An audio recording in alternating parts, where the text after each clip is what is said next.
Você vai para essas igrejas, você é obrigado a ficar curado. Eles induzem você a nunca dar sossego a nenhuma condição de impotência. O cara não pode chegar nessas igrejas e dizer: eu tenho um espinho na carne. Como Paulo, segundo aos Coríntios 12, tem um espinho na carne, pelo qual eu já orei 3 vezes pedindo ao Senhor que de mim o tirasse. É um mensageiro de Satanás enviado para me esbofetear, para me quebrar, para me diminuir, para que eu não me ensoberbeça diante da grandeza das revelações, mas pedi ao Senhor para me livrar desse espinho na carne, que ele não diz qual é, mas devia incomodar imensamente. E como ele diz que é na carne, ele está falando que é uma condição, no mínimo psico-orgânica, era alguma coisa que fragilizava imensamente o ser dele. E ele disse: mas o Senhor me disse, a minha graça te basta, porque o meu poder se aperfeiçoa na fraqueza. Isso aí, meu querido, no meio desse povo evangélico, pentecostal, que a gente já vê e assiste todo dia, não existe essa consciência. Isso é coisa de gente fraca, de gente boba. Isso é coisa de otário para esse pessoal aí.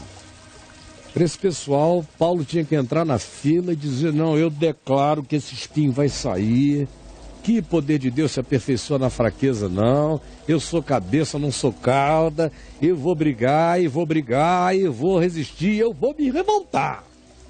Eu vou me revoltar. Revolte-se, irmão, contra a doença. E aí você se revolta, eles dizem para você pagar a revolta sempre, botar uma grana pela revolta. E vai, até que você vai cansando de tanta campanha, de tanta coisa, vai perdendo a esperança, vai entrando em parafuso, fica confuso, se deprime, perde toda a mobilidade. A sua doença passa a ser um sintoma da sua real enfermidade, que a sua real enfermidade não é a neurofibromatose. A neurofibromatose. Não é. Passou a ser agora um sintoma comparado com aquilo que está por trás.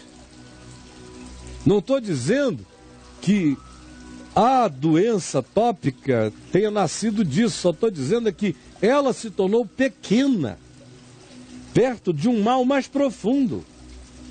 Porque se não fosse os complexismos que você adquiriu na frequência há anos, 20 anos de fila, 20 anos em Betesda, 20 anos, bota lá, volta pro tanque da miséria, entra na corrente, pede de novo, misericórdia, é um tormento. Eles não dão paz para o indivíduo ser doente, ser limitado, ter um espinho na carne, ter os cardos e abrolhos dele, ter as relatividades. Eu sou filho de um indivíduo que cresceu sem a perna direita, morta desde 1 ano de idade. Não existia nada ali, era só a perninha fina, fria, gelada, mais curta, pendurada. Você nunca pensou naquilo, nunca vi esse papo nele, nunca foi problema para nada. Era bonitinho, galante, insinuador, charmoso. As mulheres achavam ele super interessante, inteligente, esportivo, fazia o que queria com o braço, braça Cristo, subia em árvore, andava a cavalo, nadava, jogava futebol, fazia qualquer coisa, gargalhava, ganhava tudo na cana de braço, aprendeu jiu-jitsu para, se o cara caísse em cima dele, ele sabia como enroscar o bicho todo, tinha uma força brutal, nunca vi nenhuma limitação nele. Só fui descobrir que ele tinha uma perna morta com 12 anos de idade em Copacabana, 11 anos, 12 anos, quando uns amigos meus da rua Sá Ferreira, no posto 6, jogando bola e vendo meu pai ali perto dos nossos rachas, em pé, rindo, assistindo, me dando alguma ideia, me disseram: interessante, teu pai é aleijado, não é? Aí que eu fui ver, eu falei: não, ele usa uma muleta, mas ele não é aleijado, não. A vontade que me dava é dizer: aleijado é teu pai, cara, que não aguenta o supapo dele e que não tem coragem de nada. Porque ele não foi complexado. O meu avô o criou, me dizendo, meu filho, você nasceu saudável, mas com 1 ano teve paralisia infantil e ainda teve alguém que matou seu nervo ciático com uma injeção mal dada. Isso aqui você vai levar para a sepultura. Adapte-se.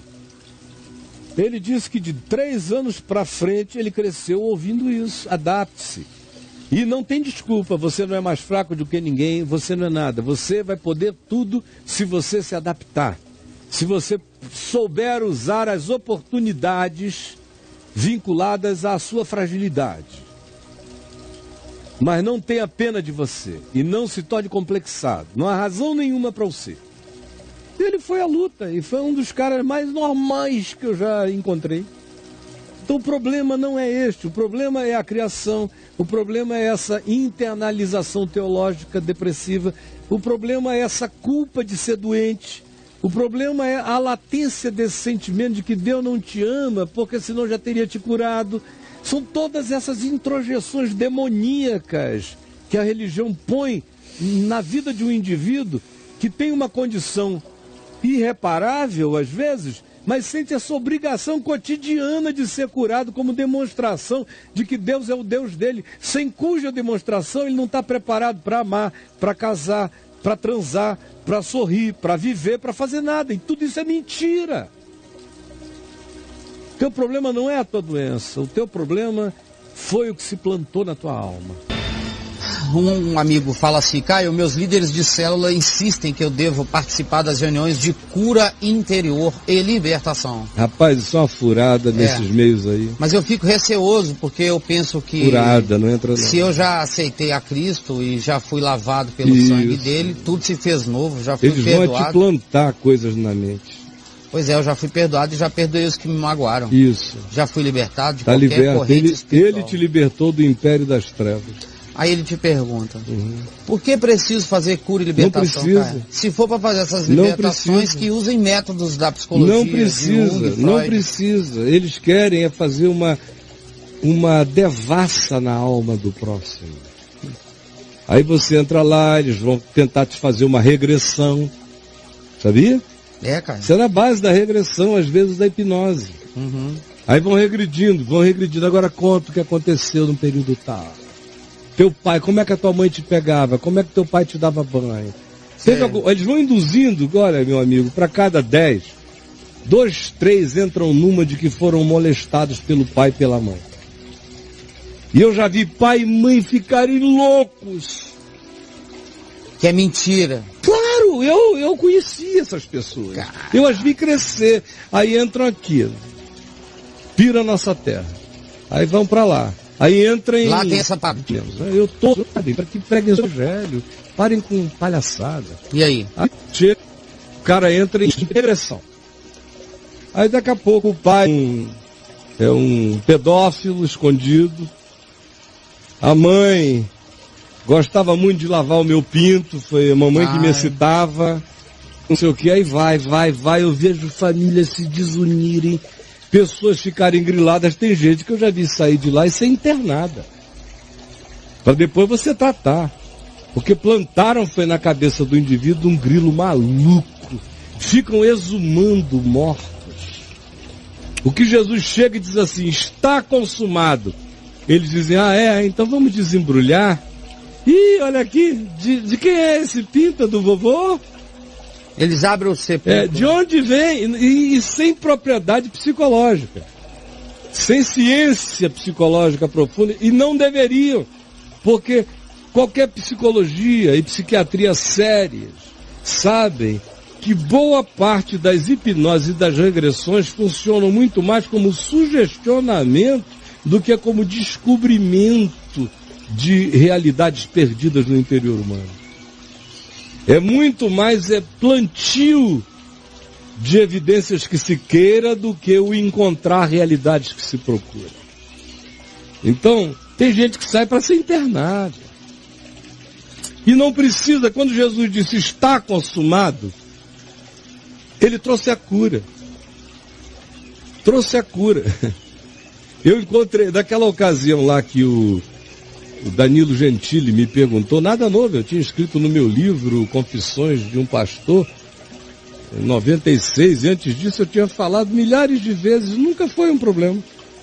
Mas no dia que ele me perguntou sobre quando começou a sua vida sexual, eu falei, com 5 anos de idade, com a babada do meu irmão. Sim, foi. Rapaz, tinha gente ali preocupada porque eu não tinha um trauma, então. Pô, primeiro porque eu sou amazonense. A amazonense de 5 anos, no meu tempo, não se traumatizava. Quando uma menina de 14 tirava o pinto dele pra fora e brincava. O garoto dizia assim, fui eleito.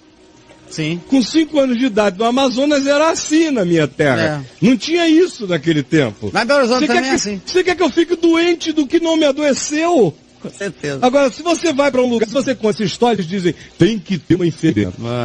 Vai ver que quando você traiu a sua esposa, foi uma memória daquilo não curada. Não, cara. Foi só doença e tesão contemporâneo, não teve nada a ver com nada. Até o diabo está liberto desse mal. A culpa foi minha.